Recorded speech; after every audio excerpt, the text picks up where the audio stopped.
कि मैंने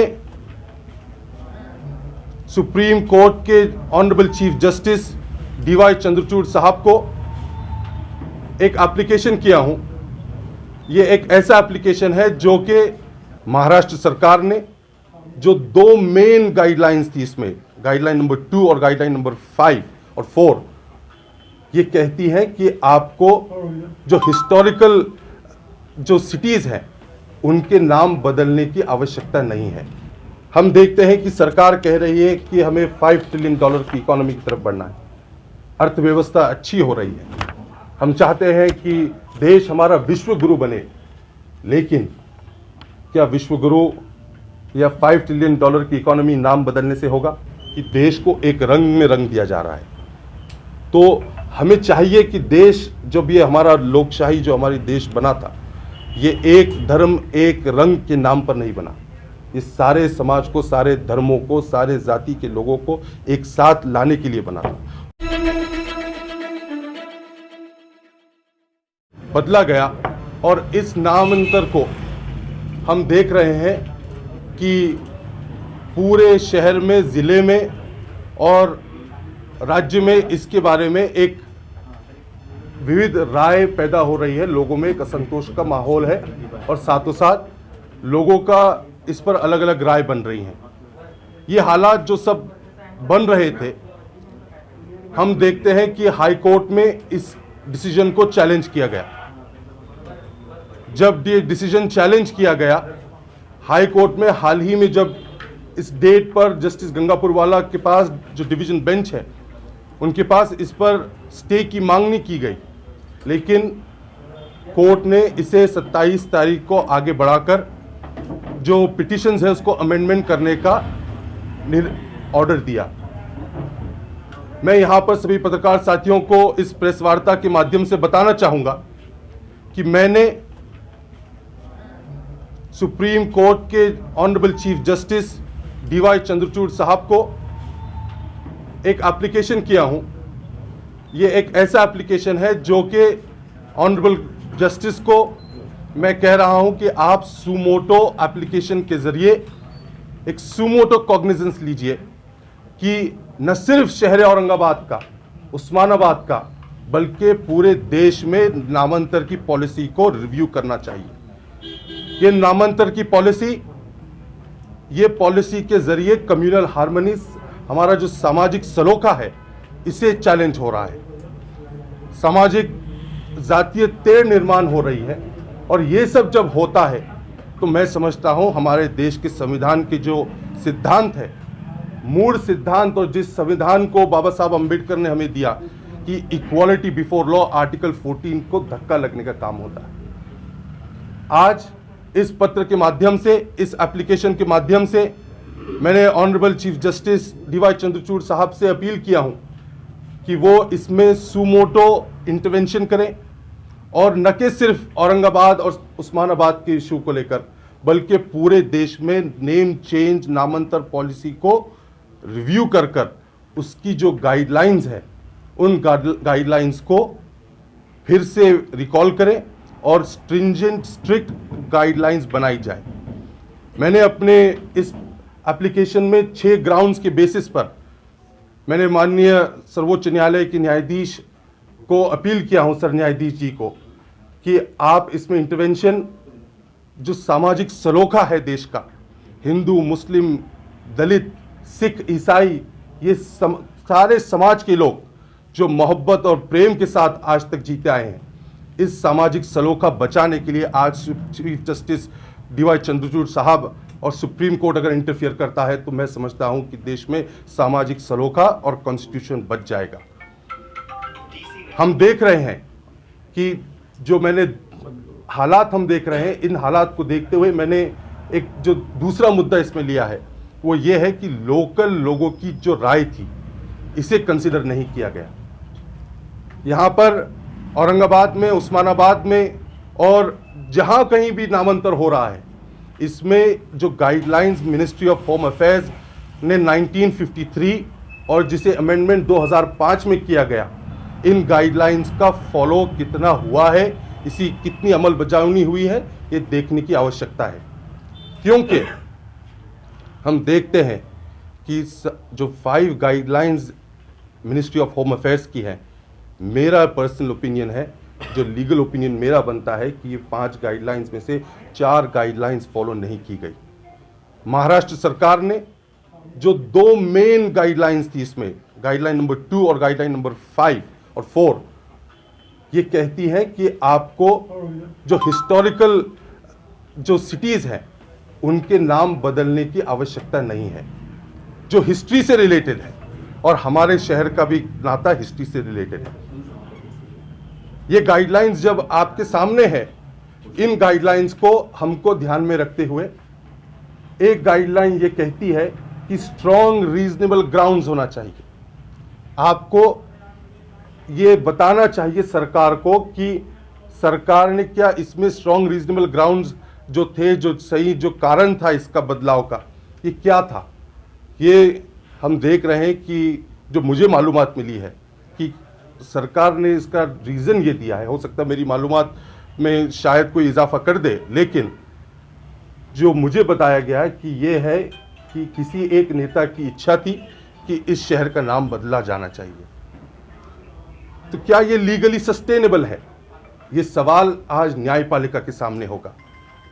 हम जानते हैं कि ये मैटर सब जुडिस है, मैं इस पर ज़्यादा मेरिट्स पर टिप्पणी नहीं करूंगा, लेकिन इतना ज़रूर कहूंगा कि आज के हालात में मिनिस्ट्री ऑफ होम अफेयर्स की गाइडलाइंस को सरकार ने पूरी तरीके से फॉलो नहीं किया, और इसे फॉलो न करके इस केस को न्यायपालिका में कमज़ोर होगा, ये मेरा मानना है।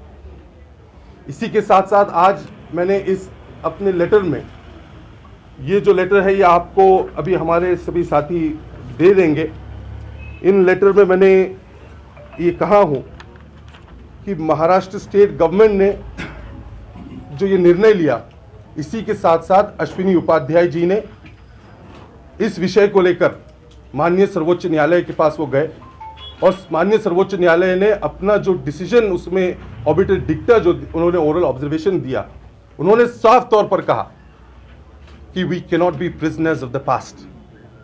हम भूतकाल के कैदी नहीं रह सकते आज, लेकिन it is part of our history. ये सुप्रीम कोर्ट का ऑब्जर्वेशन है, और इसी को देखते हुए माननीय सर्वोच्च न्यायालय ने, हमारे जस्टिस जो जोसेफ साहब थे सर्वोच्च न्यायालय के, उन्होंने कहा कि आप कंट्री को कब तक बॉयल रखेंगे, कब तक गर्म रखेंगे, कब तक इन हालात के बेसिस पर आप माहौल को खराब होने देंगे।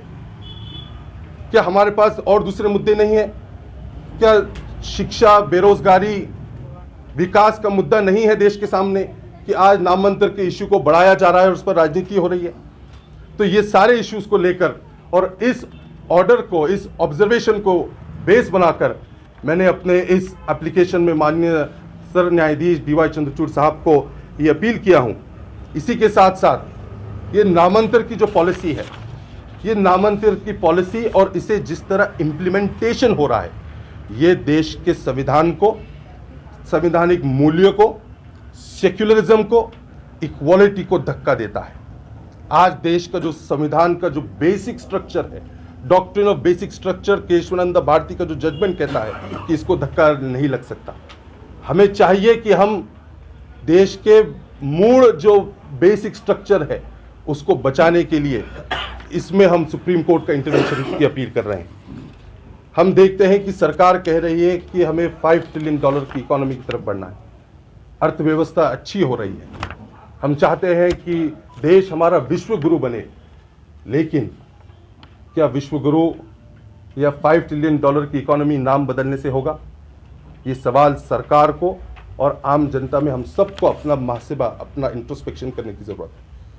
किया जा रहा है, मैं अपील करूंगा सभी लोगों से, खास तौर से इस शहर के सभी वासियों से, कि देखिए हमें राजनीतिक इशू इसे नहीं बनाना है।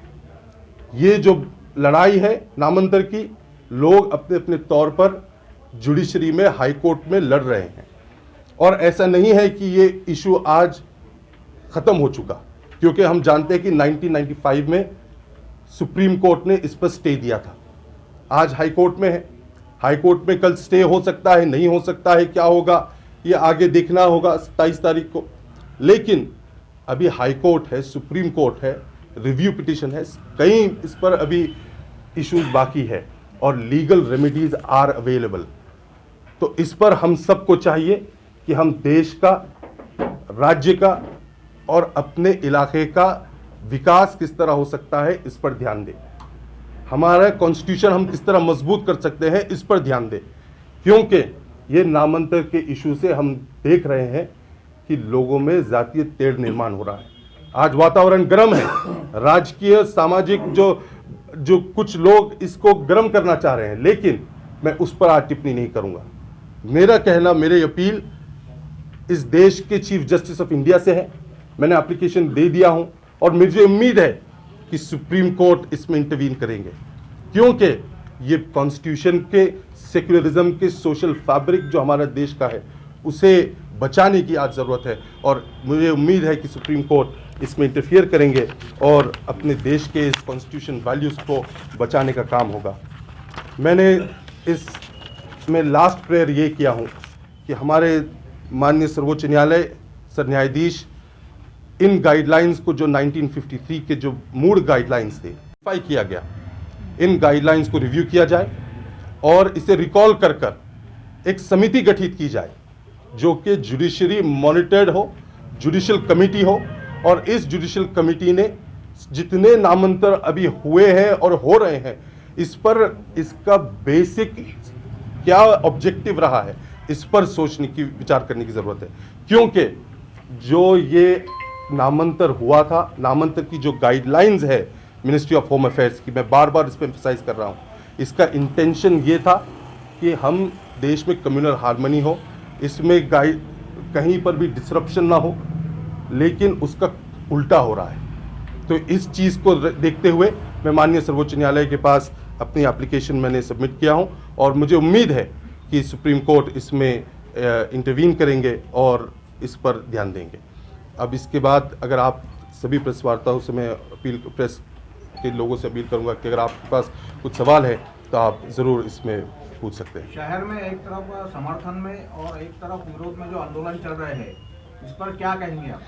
देखिए, कॉन्स्टिट्यूशन ऑफ इंडिया अधिकार देता है हर व्यक्ति को कि वो अपने अपने तौर पर किसी चीज़ का समर्थन करे, विरोध करे, लेकिन हम सबको ये ध्यान में रखना है कि ये रेजोल्यूशन जब पास हुआ, जब कैबिनेट, जो नई सरकार बनी थी शिंदे सरकार की, उन्होंने जब ये डिसीजन लिया, तो ये डिसीजन जब लिया था, इस डिसीजन के बाद से लेके तो मिनिस्ट्री ऑफ होम अफेयर्स के नो ऑब्जेक्शन तक इन चीज़ों का मतलब होता।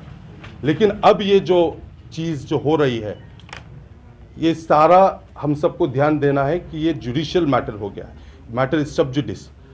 अब ये कोर्ट डिसाइड करेगा, तो जिस किसी को भी काम करना है इस पर, तो इसको कोर्ट के नज़रिए से देखना पड़ेगा, कानून के नज़रिए से देखना पड़ेगा।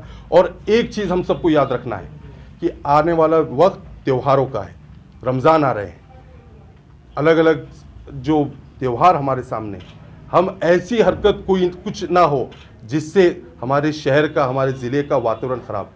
तो समर्थन और विरोध ये अलग अलग तौर पर लोग कर रहे हैं, लेकिन मैं सबसे अपील करूंगा कि हमको कॉन्स्टिट्यूशन को, उसके वैल्यूज़ को बचाने के लिए जुडिशियल लड़ाई जो लोग लड़ रहे हैं वो अपना अपना काम कर रहे हैं, वो उस पर ध्यान देने की ज़रूरत है। कोर्ट में अभी तक के कोर्ट से फैसला आया नहीं है अभी तक, लेकिन सेंट्रल गवर्नमेंट ने जो है तो अपना फैसला सुना थी, मंजूरी दे दी। इनको हक है ये फैसला देने का, और अगर से ये ऐसा करते तो क्या कोर्ट इनको फटकार रहा है? देखिए, ये तो क्योंकि ये मैटर सब जुडिस है, इस पर कोर्ट क्या करेगा इस पर मैं नहीं बता सकता, लेकिन ये ज़रूर कहना चाहूँगा कि कोर्ट, जो home ministry of home affairs ने जो उनका डिसीजन लिया है, वो एक प्रोसेस के थ्रू उन्होंने लिया है, लेकिन ये गाइडलाइंस फॉलो नहीं की गई। जो 5 डायरेक्शन, जो 5 गाइडलाइंस हैं, वो गाइडलाइंस आपको बताती है कि सरकारों ने, राज्य सरकार ने ये ध्यान रखना चाहिए कि ऐसी कोई शहर, ऐसा कोई गांव, ऐसा कोई तालुका, ऐसी कोई जगह जिसका हिस्ट्री से कोई रिलेशन हो, तो हमें चाहिए कि इसका नाम बदलना ज़रूरी है या नहीं, इसका कोई इस पर मैंडेटरी नहीं है और इसे ज़रूरी नहीं ऐसा बताया गया। और चेंज तब तक मत करिए जब तक रीजनेबल ग्राउंड्स ना हो। कोर्ट को कहा गया, कोर्ट ने इस गाइडलाइंस में कहा गया कि आपको चाहिए कि आपने स्ट्रॉन्ग डिसीजन देना चाहिए। हमारे पास डिसीजन कौन सा दिया गया, क्या रीज़न दिया गया कि आप किस बेसिस पर इसे चेंज कर रहे हैं, तो वो बेसिस मेरा मानना है कि वो स्ट्रॉन्ग नहीं थे और ये गाइडलाइंस का उल्लंघन हो रहा है। एक एग्जाम्पल पूरे देश के सामने पहला ये था कि इलाहाबाद का नाम जब प्रयागराज किया गया तो उसमें यूपी की सरकार ने उनके राज्य के अधिकार के तहत अपना डिसीजन ले लिया और मिनिस्ट्री ऑफ होम अफेयर्स को उन्होंने प्रपोजल तक सबमिट नहीं किया था। तो ये गाइडलाइंस का पूरा उल्लंघन था। उसके बावजूद एक ही रास्ता है इसमें, इसका सही और एक रास्ता ये है, वो है जुडिशरी, न्यायपालिका, जो कि हमारे इस देश का संविधान का, हमारे देश की लोकशाही का स्तंभ है। और इस मजबूत स्तंभ को हम सबको इस पर भरोसा रखना चाहिए और मुझे उम्मीद है कि न्यायपालिका इसमें ज़रूर हस्तक्षेप करेगी, क्योंकि हाल ही का जो जजमेंट आया है, हाल ही का जो ऑर्डर आया है इस विषय को लेकर अश्विनी उपाध्याय के केस में, तो कोर्ट का व्यू क्लियर था कि हम कब तक इन बातों पर लड़ेंगे। देश को हम इन चीज़ों में बिजी नहीं रख सकते। पहले नोटिफिकेशन जारी किया जाता है, सर्कुलर जारी किया जाता है नाम तब्दीली का, और बाद में ऑब्जेक्शन तलब किए जाते हैं, तो इसको एज अ एक्सपर्ट आप क्या देखिए, अभी हम देख रहे हैं कि अलग अलग जगहों पर ऑब्जेक्शंस कुछ लोग डाल रहे हैं। ये ऑब्जेक्शंस का एक प्रोसेस है, लेकिन देखिए फंडामेंटल जो इसका इशू है वो है गाइडलाइंस पर। 5 गाइडलाइंस मैं आपको, आप सबके पास मैंने अपने प्रेस नोट में गाइडलाइंस भी अटैच किया हूँ। आप वो गाइडलाइंस को पढ़िए। बेसिक जो इशू है वो गाइडलाइंस पर है। अगर सरकार इसे ही फॉलो नहीं करती तो ऑब्जेक्शन आज आएंगे, कल आएंगे, और सरकार की मंशा क्या है वो सब चीज़ों पर सवाल उठेगा। तो गाइडलाइंस जब तक फॉलो नहीं होती तब तक ये प्रोसेस मेरे नज़रों में नल एंड वॉइड हो सकता है। मामला अभी कोर्ट में, अदालत में चल रहा है, इसके बावजूद सरकारी कार्यालयों के नाम, बोर्ड के नाम बदले जा रहे हैं, कई डॉक्यूमेंट्स में नाम बदले जा रहे हैं, क्या ये कोर्ट का उल्लंघन नहीं है? नहीं, क्योंकि देखिए मैटर बिल्कुल ये सब जुडिस है, लेकिन कोर्ट ने इस पर स्टे नहीं दिया। तो कोर्ट ने कहीं ऐसा ये नहीं कहा कि आप ये चीज़ ना करें। तो सरकार अपने तौर पर ये कर रही है, लेकिन जब सरकार के सरकारी वकील बहस करेंगे तो वो शायद इस पर सही ज़्यादा बेहतर जवाब दे पाएंगे। बैरिस्टर साहब, जब मैटर कोर्ट में चल रहा था, मुंबई हाई कोर्ट, उसके बाद स्टेट गवर्नमेंट ने कोई जवाब नहीं दिया। उसके पहले सेंट्रल का नोटिफिकेशन निकलता है, उसमें कोई ऑब्जेक्शन नहीं देता, कोर्ट पार्टी क्यों नहीं बनाता है? स्टेट गवर्नमेंट को टक्कर क्यों नहीं देता? देखिए, अभी जिस दिन फरवरी में लास्ट वीक में जब ये मैटर कोर्ट के सामने आया तो जो हमें मालूमात मिली, कोर्ट में नामांतर के विरोध के जो अधिवक्ता, जो हमारे लॉयर्स थे, उन्होंने, एडवोकेट्स ने ये मांग की थी कि इस पर स्टे मिलना चाहिए।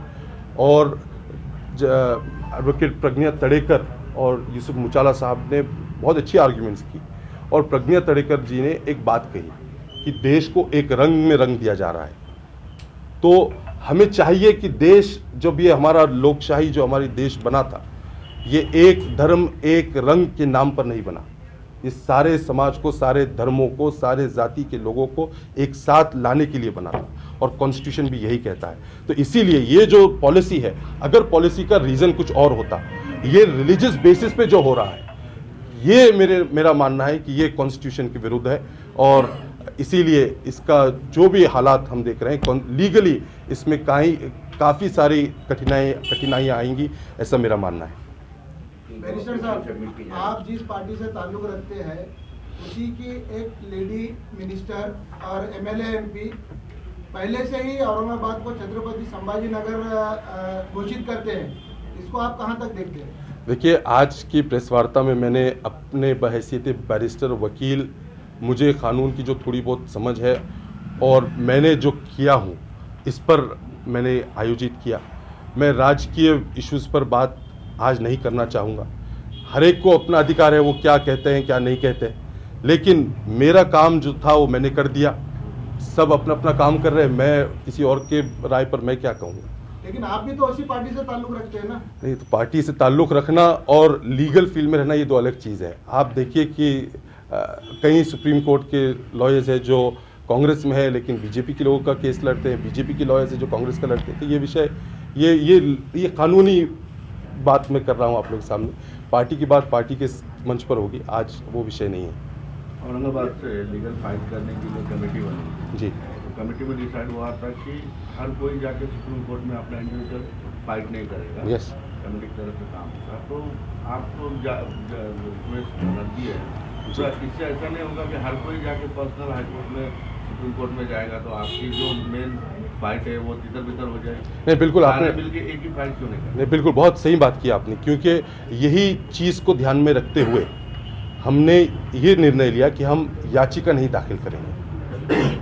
देखिए, article 32 of the Indian constitution supreme court को अधिकार देता है कि वो सुमोटो कॉग्निजेंस ले, और सुमोटो ये एक ऐसा प्रोविजन है, एक ऐसा अधिकार है जो सुप्रीम कोर्ट को, हाई कोर्ट को अंडर आर्टिकल 226 ये है कि वो अपने तौर पर जब उन्हें नोटिफाई होता है, जब उन्हें मालूमात मिलती है, तो वो इस पर डिसीजन ले सकते हैं, इस पर रोक लगा सकते हैं, उसको रिव्यू कर सकते हैं। मैंने जो ये पत्र लिखा है, ये पत्र मैंने कोर्ट से अपील किया हूं कि आप एप्लीकेशन के माध्यम से, याचिका के माध्यम से नहीं, मैं ये स्पष्ट कर दूं कि याचिका अलग होती है और ये एप्लीकेशन अलग है। ये सुमोटो एप्लीकेशन मैंने कोर्ट को किया हूं, और इस सुमोटो एप्लीकेशन के जरिए मैं कोर्ट को अपील कर रहा हूं कि आप अंडर आर्टिकल 32 नेशनल पॉलिसी को, न सिर्फ औरंगाबाद को, लेकिन नेशनल पॉलिसी को रिव्यू करिए, क्योंकि ये आज का विषय नहीं है।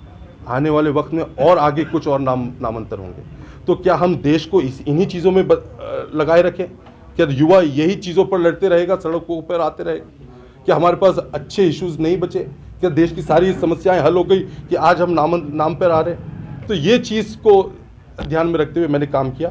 जो इसमें काम कर रहे हैं वो सब अपने अपने तौर पर संगठित होकर काम कर रहे हैं, वो सब काम करें।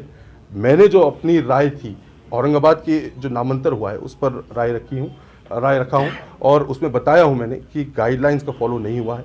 ये सब चीज़ें महाराष्ट्र सरकार ने जो की है, ये शायद कोर्ट में टिकना मुश्किल होगा। अभी केस हाईकोर्ट में चालू होगा आजकल, जी। अपने एप्लीकेशन सुप्रीम कोर्ट में किया, तो इसका फायदा क्या हो सकता है?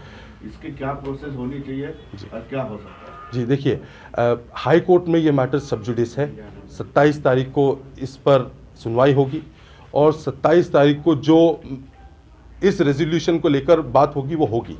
लेकिन मेरा मानना था कि सुप्रीम कोर्ट में जाकर हम सर न्यायाधीश DY चंद्रचूड़ साहब को, जो हाल ही में जो डिसीजन, जो ऑर्डर आया था, जो अश्विनी उपाध्याय के मैटर में जो ऑर्डर आया था, उसका बेसिस लेकर हम कोर्ट को ये कह रहे हैं कि आप नेशनली, औरंगाबाद का हमने एग्जाम्पल दिया, मैं ये नेशनली बात कर रहा हूँ कि नेशनली इन गाइडलाइंस को एग्जीक्यूट करने के लिए, इम्प्लीमेंट करने के लिए कोर्ट ने रिव्यू कमेटी बिठाना चाहिए, और इन पॉलिसीज़ को फिर से देखना चाहिए कि यह क्या सच में हमको धर्म के नाम पर देश को इन चीज़ों में व्यस्त करने की ज़रूरत है या नहीं। तो ये legally there is a provision, और लीगली हम कोई अलग लड़ाई नहीं लड़ रहे, कोई अलग काम नहीं कर रहे, ना ही हम किसी के विरुद्ध में हैं। और हम सबको ये ध्यान में रखने की आवश्यकता है कि महाराष्ट्र में भी हमने हाल ही में सुना था कि महामानवों का अपमान हुआ। कॉन्स्टिट्यूशनल पोस्ट पे जो लोग बैठे थे उन्होंने अपमान करने का काम किया। आज वो इस महाराष्ट्र में नहीं है, वो चले गए, उनकी छुट्टी हो गई। लेकिन आज भी इस मसले में कोई भी महामानव का हमसे अपमान ना हो, ये ध्यान में रखने की आवश्यकता है, शांतता बरकरार रखने की आवश्यकता है, और द राइटफुल अथॉरिटी नेशनली इस पॉलिसी को रिव्यू करने के लिए माननीय सर्वोच्च न्यायालय है।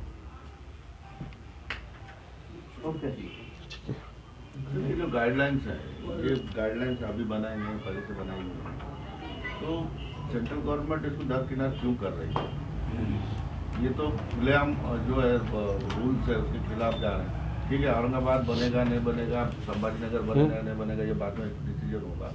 तो हर कोई सिटी का नाम ऐसा बदल सकते हैं क्या लीगल एक्सपर्ट के हिसाब से, कि इसको ओवररूल करने की हिम्मत कैसे हो सकती है? देखिए, यही तो एक आर्टिकल, बहुत अच्छा आर्टिकल आया था। मैं, क्योंकि आप सब प्रेस के लोग हैं, मैं किसी एक पोर्टल का नाम नहीं कहूँगा, बहुत क्रेडिबल सोर्स से ये आया था आर्टिकल। उसमें एक लीगल एक्सपर्ट ने बात कही, जो कि सीनियर लॉयर है। उन्होंने कहा कि देखिए, ये जो नाम चेंज हो रहा है, ये गाइडलाइंस के उल्लंघन के साथ हो रहा है, और इसमें एक ही अथॉरिटी हस्तक्षेप कर सकती है, वो है जुडिशरी। और जुडिशरी ने अगर इस पर स्टे डाल दिया, एक स्टे अगर आ गया, तो देखिए आप पूरी पॉलिसी को रिव्यू में आ जाएगी। तो यही अपील मैं कर रहा हूँ कोर्ट से कि सुप्रीम कोर्ट की चीफ जस्टिस डीवाई चंद्रचूड़ साहब बैलेंस रखते हैं कानून का।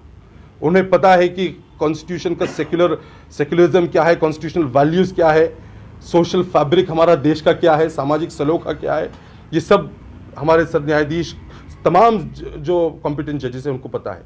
उन तक जब ये बात जाएगी, मेरा मानना है कि वो ज़रूर इसमें इंटरफियर करेंगे और मेरी उम्मीद है, मैं तो अपील कर रहा हूँ, मेरी दरख्वास्त है कि अगर वो करते हैं तो शायद देश में कॉन्स्टिट्यूशन और लोकशाही बचने की बहुत उम्मीद है।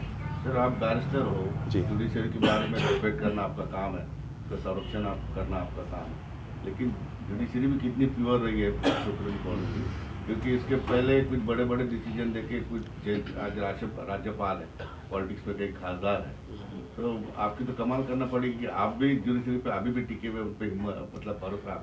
देखिए, आज देश में देश की जनता को अगर किसी व्यवस्था पर भरोसा है वो है न्यायपालिका। हमने देखा कि जब अभी अश्विनी उपाध्याय के केस में के.एम. जोसेफ साहब और जस्टिस लेडी के पास जब मैटर गया तो उन्होंने कहा खुली तौर पर कि द प्लेटफॉर्म इज़ सेक्युलर, हमारी न्यायपालिका सेक्युलर है, कॉन्स्टिट्यूशन सेक्युलर है, हम किसी धर्म के आधार पर, जाति के आधार पर डिसीजन नहीं लेंगे। वो अलग बात है कि कई जगहों पर लोगों को अलग अलग राय बनती है, लेकिन हम देशवासियों को न्यायपालिका पर पूरा विश्वास रखना चाहिए, नाउम्मीद नहीं होना चाहिए। ठीक है, हालात लोग कुछ कहते हैं, कुछ करते हैं, लेकिन न्यायपालिका सर्वश्रेष्ठ है और आज भी रूल ऑफ लॉ बाकी है और क्योंकि रूल ऑफ लॉ को प्रोटेक्ट करने का काम न्यायपालिका का है, हम सब उसी पर भरोसा रखते हैं और उम्मीद करते हैं। जी, सुप्रीम कोर्ट ने जो उपाध्याय के डिसीजन में बोला, ये बहुत ही मतलब इसकी सराहना की जा रही है, लेकिन वो डिसीजन का अभी जो हाई कोर्ट में मुंबई की केस चल रही है, ये जज को मालूम है कि ये सुप्रीम कोर्ट में ये कहा गया है, तो वो उनकी नज़र में लाने के लिए आपको क्या करना पड़ेगा? क्योंकि अगर से सुप्रीम कोर्ट ने बोला, अगर वो मान के अगर हाई कोर्ट ने डिसीजन दिया तो हम ये सोच सकते हैं कि सारी जुडिशरी हमारी एक है। जी, तो क्या मतलब उसका इम्पैक्ट हो सकता है ये केस?